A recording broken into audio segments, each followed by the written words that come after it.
नमस्कार, मैं हूं आपके साथ शिवानी पांडे और हमारे इस खास प्रोग्राम में खास पेशकश में आपका बहुत बहुत स्वागत है। न्यूज़ 18 कुंभ आप हमारे साथ देख रहे हैं और हमारे साथ खास मेहमान इस वक्त गिरीश पारीक जी मौजूद हैं जो कि ज्योतिषाचार्य हैं। देखिए, कुंभ की शुरुआत हो रही है और महाकुंभ एक महामेला है जहां पर आस्था की डुबकी लोग लगाने आते हैं, वहां पर पहुंचते हैं। लेकिन एक खास बात ये भी है, देखिए हर चीज़ हमारी राशियों से जुड़ी हुई है और राशियां हमारी उन चीज़ों से किस तरीके से जुड़ी हुई हैं वो समझना भी बेहद ज़रूरी है। और ज्योतिष अपने आप में एक बहुत बड़ा किरदार उसमें निभाता है। तो कैसे कुंभ का जो असर है वो हमारी राशियों पर पड़ेगा, कई सारे जातक ऐसे होंगे जो जानना भी चाहते होंगे कि आखिर क्या क्या असर वो पड़ेगा। तो ज्योतिषाचार्य गिरीश जी इस वक्त हमारे साथ मौजूद हैं, जाने पहचाने ज्योतिषाचार्य हैं। सवाल उनसे बहुत सारे होंगे, लेकिन शुरुआत हम इसी चीज से करेंगे गिरीश जी कि आखिर कुंभ क्या है वो पौराणिक कथा कुंभ की। देखिए, सबसे पहले तो मैं हमारे चैनल के सभी दर्शकों का स्वागत करता हूं हमारे इस चैनल के ऊपर। और जैसा कि आप देख रहे हैं, कुंभ के ऊपर एक स्पेशल कवरेज है और उसके बारे में कुंभ से जुड़ी हुई जितनी भी जानकारियां हैं, जिनका कि ज्योतिषीय आधार भी है, जिनका कि हमारा धार्मिक और आस्था से जुड़ा हुआ आधार है, वो सारी सूचनाएं आपको इस चैनल पे मिलती आ रही है। सबसे पहले मैं आपको बताऊं कि कुंभ का मतलब क्या है। कुंभ का मतलब होता है घड़ा, वो पात्र जिसके अंदर कोई वस्तु है, चाहे वो जल है या द्रव्य है या कोई भी वस्तु उसके अंदर हो सकती है।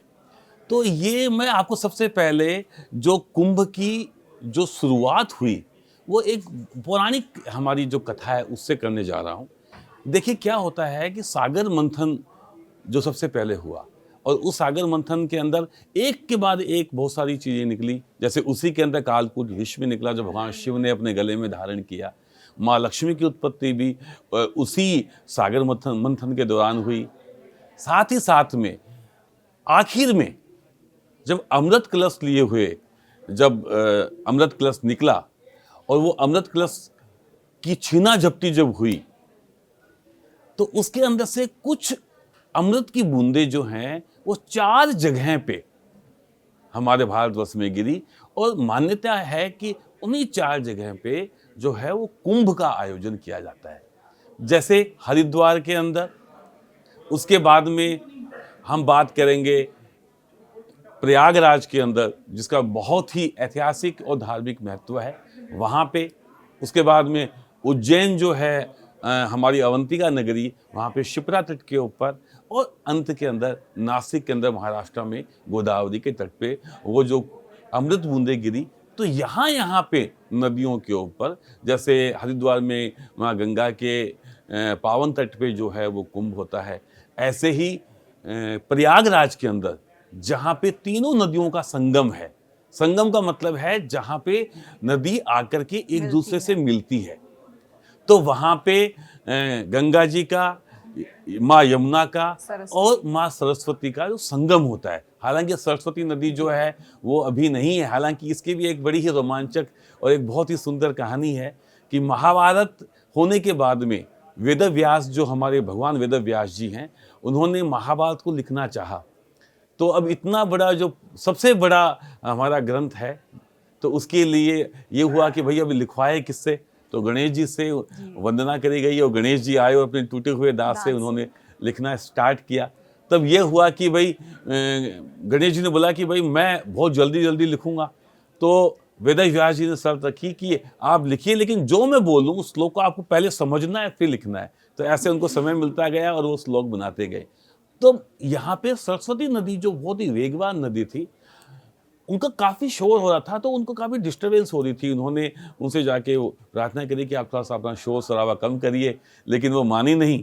नदी जो है वो चंचला होती हैं, है ना, तो थोड़ा सा पद के साथ में गुमान आ ही जाता है। तो वेद व्यास जी ने उनको श्राप दिया कि आप जो है अब जो है आपका जो है तत्क्षण आप जो है आप धरती के अंदर आप जो है लोप हो जाएं।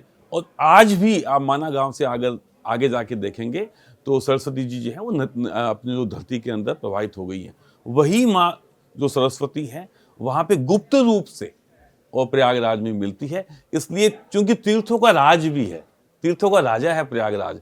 गोस्वामी तुलसीदास जी ने रामचरितमानस में बहुत ज़्यादा एक से बढ़कर के एक चौपाइयों में और तीर्थराज की जो है वंदना करी है। स्पेशली जब भरत जी राम जी के से मिलने जा रहे होते हैं, उस राज में प्रत्यक्ष भरत जी की भक्ति देख करके और तीर्थराज प्रयाग ने उनको बोला था कि हे भरत, आप जैसा कोई भाई हो नहीं सकता, कोई धार्मिक हो नहीं सकता, तो प्रयागराज का महत्व ज़्यादा है। और गोदावरी जी के तट के ऊपर जो है महाराष्ट्र में नासिक के अंदर, और उसके बाद में अवंतिका नगरी जो हमारी सबसे प्राचीन नगरी है, अयोध्या और काशी के बाद में महाकालेश्वर की नगरी है, वहाँ पे शिप्रा नदी के तट पे। तो ये है कुंभ की कहानी जी। लेकिन इसको थोड़ा सा अगर हम और दूसरे नजरिए से सोचते हैं, जिसे हम आध्यात्म की भाषा में या चिंतन की भाषा में या थोड़ा सा वैज्ञानिक आधार भी अगर इनका खंगालते हैं, क्योंकि देखिए आज का हमारा जो युवा वर्ग है वो विज्ञान थोड़ा की तरफ झुकाव ज्यादा हाँ, है तो उसका। उनको देखिए बहुत टैलेंटेड है वो, और वो, लेकिन अगर आप उनको लॉजिक्स के साथ में और रीजनिंग के साथ में कोई बात बताते हैं तो वो ज्यादा ग्रहणीय हो जाती है और उनका विश्वास ज्यादा होता है। तो देखिए क्या होता है कि आपको मैं थोड़ा सा कुंभ का ज्योतिषीय आधार बताने की आपको एक थोड़ा सा मैं प्रयास करता हूं, जिससे कि एक रेलिवेंस बने ज्योतिष का और कुंभ का भी। जी बिल्कुल। देखिए, जो ज्योतिष शास्त्र है वो छठा शास्त्र है। जैसे हमारे जितने भी शास्त्र हैं छठे शास्त्र, और उसका नाम है ज्योतिष। तो ज्योति ईश यानी भगवान के चक्षु बोले गए हैं।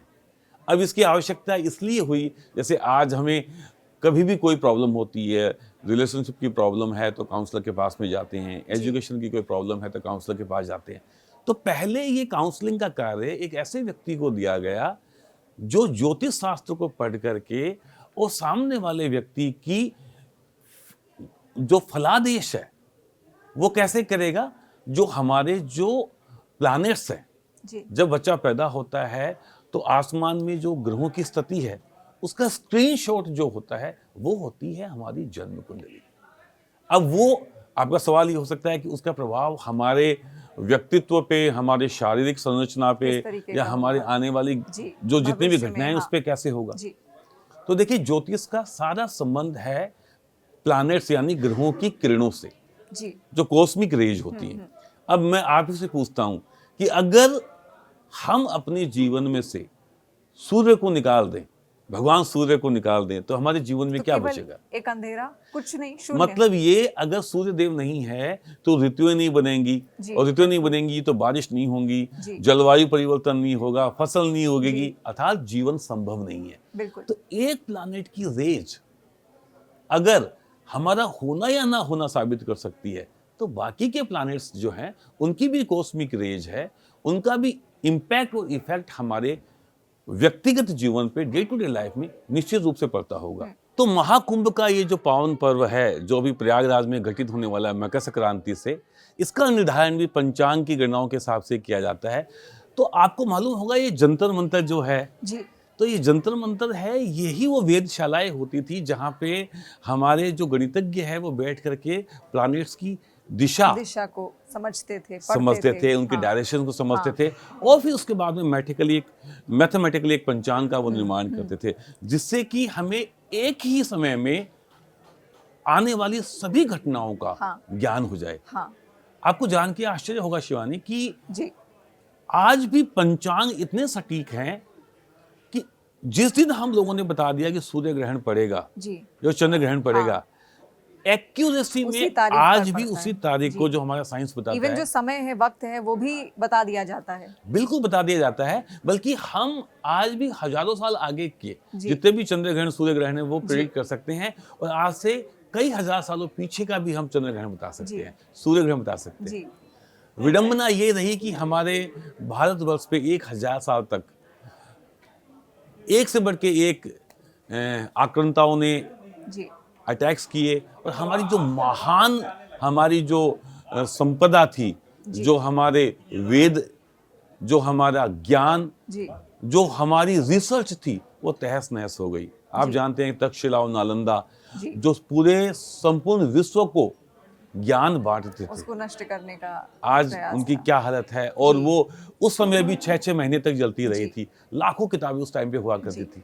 अनफॉर्चुनेटली हमारे देश के अंदर हमारी जो प्राचीन हमारी जो विद्याएं हैं उनके ऊपर शोध नहीं हुआ, रिसर्च नहीं हुआ। अब धीरे धीरे सरकारों में बदलाव आया है, धीरे धीरे हमने उनको मानना शुरू किया। उसका सबसे ज्वलंत एक उदाहरण है योग, जी और आज पूरा विश्व उससे लाभान्वित हो रहा है। जी ऐसे ही आयुर्वेद जो है वो भी एक बहुत बड़ा शास्त्र है, और उसके ऊपर भी अब धीरे धीरे रिसर्च होने जा रही है। जी तो ये जो जितने भी हमारे ऋषि मुनि थे, ये साइंटिस्ट हुआ करते थे। सुश्रुत ट्रोमा जैसे आजकल आप नाम हाँ, सुनते हैं, जी। ये जो है शल्य चिकित्सा, जी। या जो ऑपरेशन करते हैं, उसके सबसे बड़े डॉक्टर होते थे। जी। आज भी हमें एक किट मिली है जिसके अंदर जो आज ऑपरेशन की जो टूल किट होती है, उससे काफी मिलते जुलते जो टूल किट है उस टाइम पे भी हम यूज करते थे। अच्छा जी।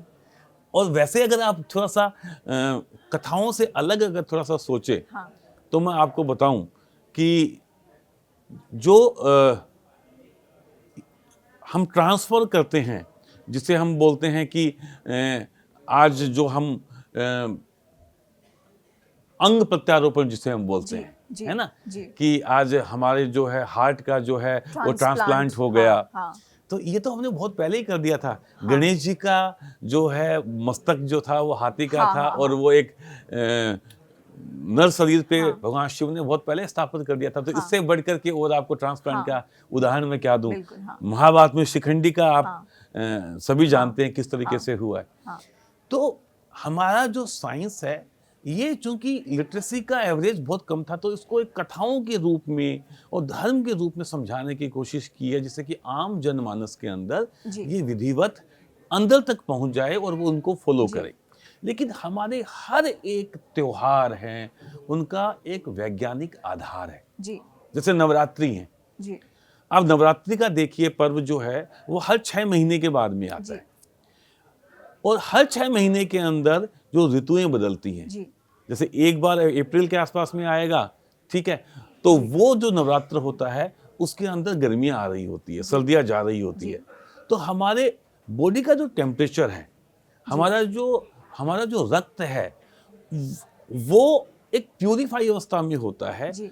तो हम उस टेम्परेचर को किस तरीके से अपने अंदर समाहित कर सकें, इसके लिए हम उस समय पे उपवास रखते हैं। जी और उपवास का बड़ा ही आजकल एक गलत मीनिंग निकाल लिया है कुछ लोगों ने, कि आपको जो है ना अन्न नहीं खाना है, बाकी आप कुट्टू आटा हाँ, खाइए, आप सब कुछ और आप बाकी चीजें जानते हैं खा तमाम सकते हैं। रेस्टोरेंट्स जी। के अंदर एक से बढ़ करके एक थाली आ तो गई है। किसी भोजन को ग्रहण करने के समान ही है। उपवास का मतलब ये है कि हम हमारा हर तरीके की जो चीजें हैं, हाँ। उनको प्रतिबंधित करें, जी। है ना, ये जी। तपस्या है। जी। जैसे हम वैचारिक रूप से हमारे विचारों को कंट्रोल करें, जी। हमारा जो आहार है वो हम कम से कम लें, जी। साथ ही साथ जो हमारा जो आध्यात्मिक उन्नति का जो हमारी जो चेतना है, जो हमारी जो ब्रह्मांड की ऊर्जा है, क्योंकि आप जानते हो पिंडे पिंडे ब्रह्मांडे, ठीक है, जो हमारा ये जो नर शरीर है, ये भी तो एक ब्रह्मांड से ही बना हुआ है बिल्कुल। ना। जी जैसे हम कहते हैं कि कण कण में ईश्वर है, ऐसे ही हर पिंड के अंदर, हर नर के अंदर नारायण है। जी। तो ये जो कॉस्मिक एनर्जी है ब्रह्मांड की, यूनिवर्स की, जी। उसी से जो हमारा बना हुआ शरीर है। तो हमारी इस जो चेतना को उस परम चेतना से मिलाने का हम जी। कार्य करते हैं। जी। और हम आने वाले 6 महीने के लिए अपने आप को प्रिपेयर कर रहे होते हैं, शारीरिक रूप से, मानसिक रूप से, जी। अपने आप को आने वाली जो परिस्थितियां उनसे तालमेल बिठाने हाँ, का। जी। तो ये नवरात्रि का महत्व है। जी ऐसे ही एक त्योहार आता है जिसमें हम बासी खाना खाते हैं, जिसको जी। बासुड़ा बोलते हैं। जी। उसका भी एक बड़ा साइंटिफिक आधार है। साइंस ने माना है कि उस समय पे अगर हम ठंडी चीजें खाते हैं, तो हमारे शरीर के अंदर ऐसा एक इम्यून सिस्टम बनता है, हाँ। कि जो हमें आने वाली बीमारियों से लड़ने के लिए मजबूती प्रदान हाँ। करता है। हाँ। तो देखिए, ज्योतिष जो है वो कभी भी अंधविश्वासी बनाने के लिए जी। नहीं हुआ। ज्योतिष कभी भी आपको काम करने से, आगे बढ़ने से रोकने के लिए नहीं हुआ। जी।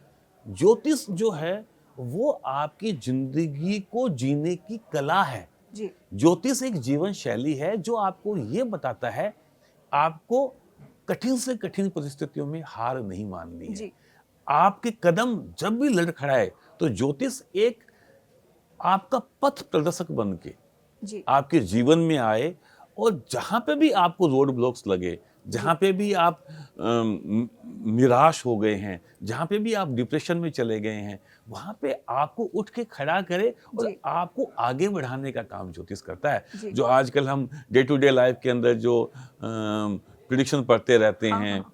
और उसके बाद में हम ज्योतिष का उपहास मनाते हैं या उसका मजाक करते हैं, जी। ये एक बहुत ही गंभीर विषय है। और इसी तरीके से हम अपनी जो महान जो विद्याएं हैं उसको धीरे धीरे धीरे जी। करके छोड़ते जा रहे हैं। तो आज आवश्यकता है ज्योतिष का वैज्ञानिक आधार हमारी आने वाली पीढ़ियों को बताया जाए और उनको ये मालूम बताया जाए कि आपको किस तरीके से अपने जीवन को सुखमय बनाना है। जी। अब आजकल क्या है, सुख जो है उसको भी हमने पैसे कमाने से या हाँ। जीवन के अंदर आगे बढ़ने से जोड़ लिया है उन्नति से, है हाँ, ना? हाँ, तो प्रगति से। सुविधा जो है वो एक अलग चीज है, हम्म, सुख है वो एक अलग चीज है। देखिए, आप पैसा कमाते हैं, आपके पास में अच्छे से अच्छा मकान है, बहुत अच्छी गाड़ियां हैं, बहुत अच्छे आप कपड़े पहनते हैं, आपकी एक लाइफस्टाइल है, तो ये सुविधा है, ये सुख नहीं है।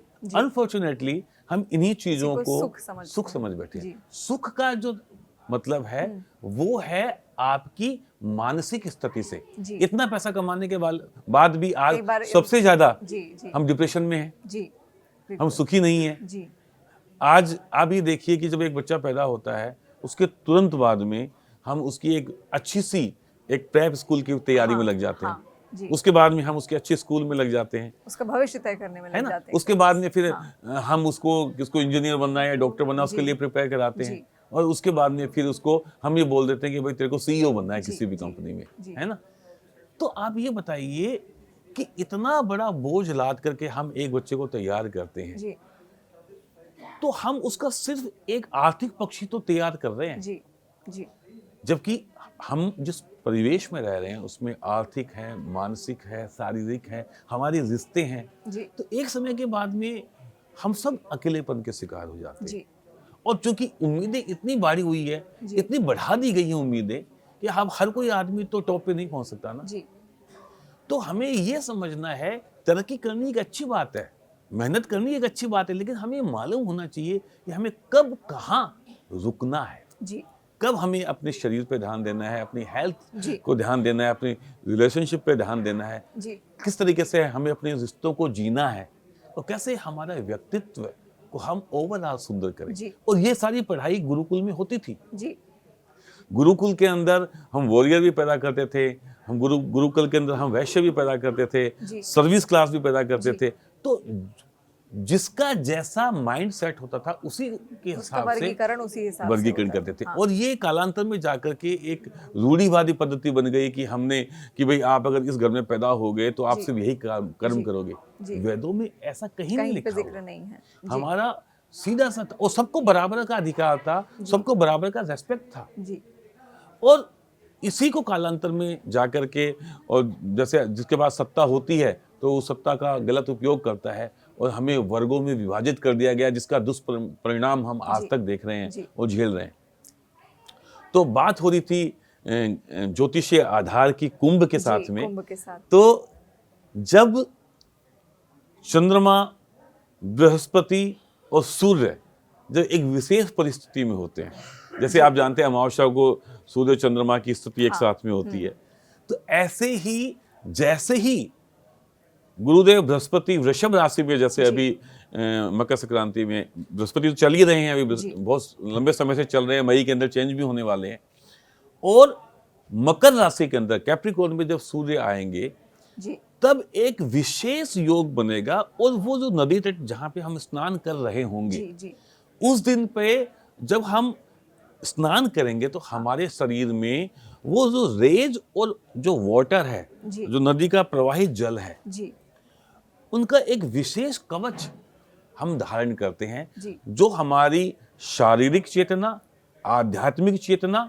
और हमारी मानसिक चेतना के लिए एक अमृत रूपी काम करता है। जिस कवच की आप बात कर रहे हैं, अक्सर ये कहा जाता है लोगों की ओर से कि सारे पाप धुल जाते हैं, तो क्या वो उन्हीं पापों से मनुष्य को बचाता है या फिर किस तरीके की उन चुनौतियों के लिए तैयार करता है? ये क्या है? मतलब मैं आज तक नहीं समझ में आया कि कौन अच्छा, से मैं पाप धुलते आपसे हैं? काउंटर सवाल करता हूँ, जी। ये पाप पुण्य है क्या?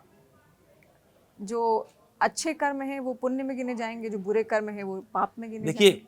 पाप और पुण्य जो है हाँ वो कोई भी ऐसा कोई कहीं लिखा नहीं हुआ कि हो सकता है कि आज आपके लिए जो पाप है वो मेरे लिए किसी के पुण्य पुण्य हो। हो, हाँ बिल्कुल। आज एक आर्मी मैन जो आर्मी के ऊपर खड़ा हुआ हाँ, है हाँ। और वो किसी को मार रहा है देश हित के हाँ, अंदर, हाँ तो आप क्या उसे किलर बोलेंगे?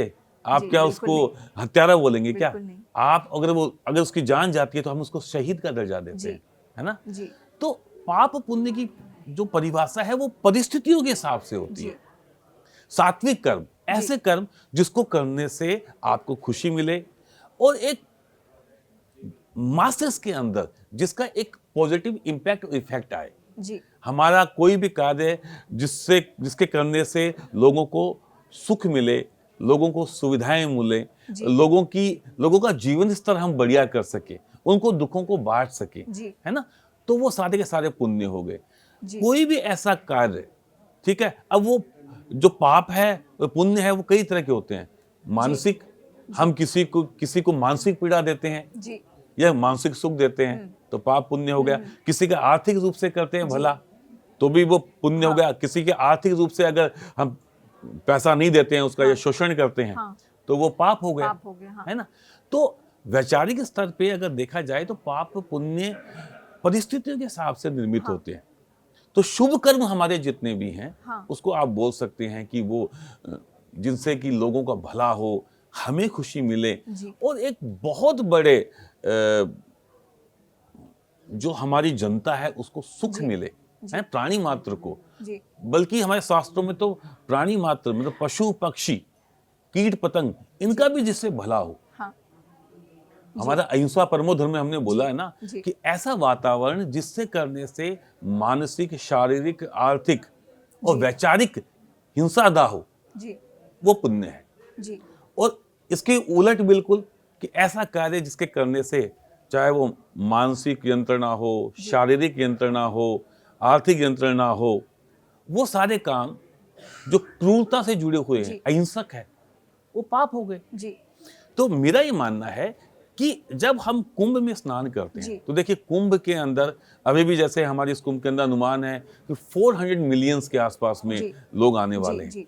और एक से बढ़कर के एक दिव्य संत, जी जैसे आप जानते हैं कि अखाड़ा परंपरा हमारी रही है ना? अलग अलग अखाड़े तो जैसे मुख्य रूप से कुंभ में जो स्नान की परंपरा है जी इनको शाही स्नान बोलते हैं। तो अब ये शाही स्नान जो क्या है इसको जानना बहुत जरूरी है बिल्कुल, क्योंकि आम जनता को लगता है कि शाही स्नान क्या क्या है? हैं, शाही राजा घराने के लोग करते हैं क्या? लेकिन ऐसा कुछ नहीं है। हमारे सनातन धर्म में, हमारे हिंदू धर्म में, हमारे धर्म को सुरक्षित और संरक्षित करने के लिए और आने वाली हमारी जो पीढ़ियां हैं उन तक पहुंचाने के लिए, क्योंकि आपको मालूम है सबसे ज्यादा जो अटैक्स हुआ है वो हमारी सांस्कृतिक विरासत पे हुआ है।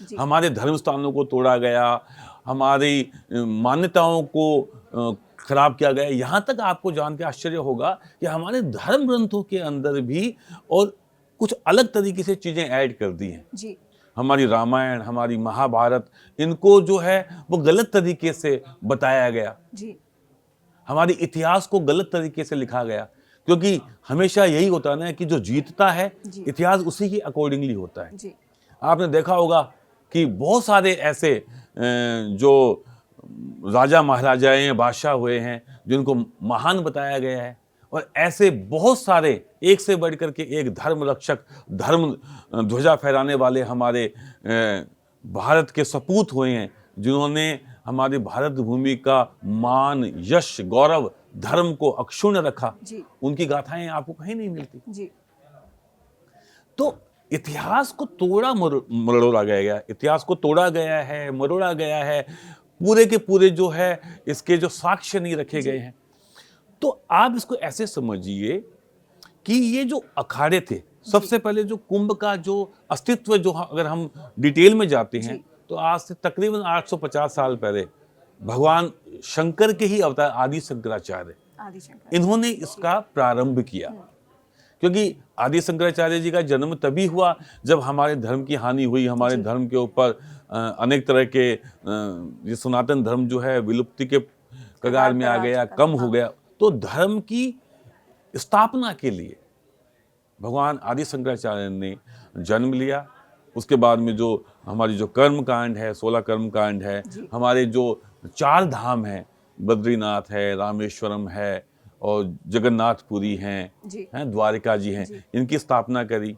जी। और आपको जान के बड़ा आश्चर्य होगा कि आज भी बद्रीनाथ के अंदर जो वहाँ के जो पुजारी होते हैं वो साउथ के होते हैं और रामेश्वरम जो होते हैं वो नॉर्थ के होते हैं। तो उन्होंने पूरे विश्व हमारे भारतवर्ष का भ्रमण किया और जो हमारी जो सामाजिक, आर्थिक और भौगोलिक परिस्थितियां हैं, जो हमारा हर कहते हैं ना कि 36 कोस के अंदर बोली भाषाएं बदल जाती हैं, तो उनको एक सूत्र में पिरोया। हाँ। और ये भगवान आदि शंकराचार्य का एक अति विशिष्ट कार्य था, जिसकी वजह से आज हमारा सनातन धर्म जिंदा है और आगे बढ़ रहा है।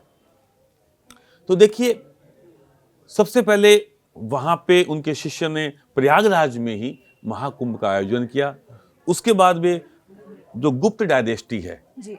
मौर्य डायनेस्टी है, जी। वहां पे भी कुंभ का सफलतापूर्वक आयोजन के हमें काफी ऐतिहासिक साक्ष्य मिलते हैं।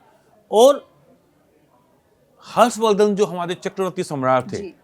इतिहास में उनकी भी काफी कम प्रकाश डाला गया है, लेकिन उनका जो हिंदुस्तान तो चूंकि बहुत बड़ा जम्बू द्वीप भातखंड था, तो आपको मालूम ही है कि ये म्यांमार और सिंगल द्वीप जो है और इंडोनेशिया है और अफगानिस्तान, ये सब हमारे पार्ट थे और वहाँ पे हर जगह उनका राज्य था। उन्होंने भी जो है महाकुंभ का अपने राज्य के, अपने शासनकाल के अंदर बहुत सफल कुंभ कराए हैं। तो ये जो कुंभ जो परंपरा है, बाद में जाकर के 1565 ईस्वी में नागा साधुओं के बारे में, जो हमारे नागा संत हैं, उनको जानने के लिए, उनके तप को जानने के लिए, उनकी संयम को जानने के लिए, और अकबर ने भी 1565 ईस्वी के अंदर और बाकायदा हमारे जो संत जन है, जो नगा संत जन है, नगा अखाड़ा जिसे हम बोलते हैं, उनको सबसे पहले और शाही स्नान करने की अनुमति दी। तो आज भी आप देखेंगे हम उसी परिपाटी का हम आज भी उसको हमारे आज भी परिपाटी को हम चला रहे हैं और उसका अनुगमन कर रहे हैं, आप कह सकते हैं। तो नगा अखाड़ा है, उनका मुख्य रूप से कार्य यह था कि शारीरिक रूप से कैसे समृद्ध किया जाए समाज को और विदेशी आक्रांताओं से कैसे धर्म की रक्षा की जाए। और ये इतने दिक अंबर है, अर्थात दिशाएं ही जिनका अंबर है। भगवान शैव परंपरा का निर्वाह करते हैं, शिव जी के परंपरा को मानने वाले साक्षात शिव स्वरूप ही होते हैं और इन्होंने कई समय पर हमारे धर्म की रक्षा के लिए युद्ध लड़े हैं और हमारे धर्म को सुरक्षित और संरक्षित किया है। उसके बाद में जूना अखाड़ा है, निरंजनी अखाड़ा है, वैष्णव अखाड़ा है, महानिर्वाणी अखाड़ा है और अभी अभी एक किन्नर अखाड़ा भी जो हमारे संतों ने बना है। तो ये 6 अखाड़े मुख्य रूप से, उसके अलावा भी बहुत सारे अखाड़े हैं। तो इनका एक नियम होता है कि जो शाही स्नान होता है, तो सबसे पहले इन्हीं अखाड़े के जो अधीश्वर माँ महामंडलेश्वर हैं वो करते हैं। जैसे पहले हमारे नगा अखाड़ा के करते हैं, फिर निरंजनी अखाड़ा के हैं, वो करते हैं। तो वो जो स्नान है उसके अंदर हमारे ये जितने भी संत महात्मा है, महामंडलेश्वर है, वो स्नान करते हैं और उसके बाद में आम जनता स्नान करती है। तो जो पहला बड़ा स्नान, शाही स्नान होगा, वो मकर संक्रांति के दिन होगा। उसके बाद में जो है वो मौनी अमावस्या के दिन होगा और उसके बाद में जो है बसंत पंचमी को एक बड़ा स्नान होगा।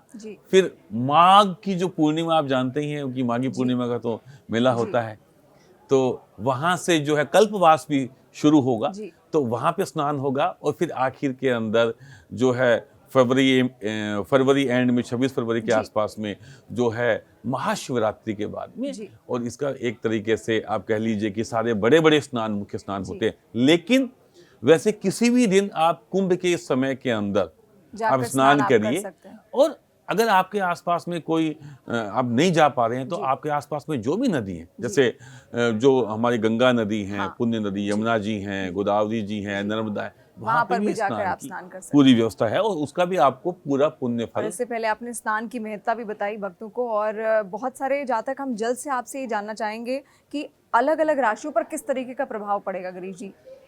देखिए, मेरा ये मानना है कि कुंभ राशि जो जी अधिष्ठात्री है जो कि जी कुंभ में होता है, लेकिन अभी ये देखना है कि जो बृहस्पति देव है वो वृषभ राशि के जी अंदर है।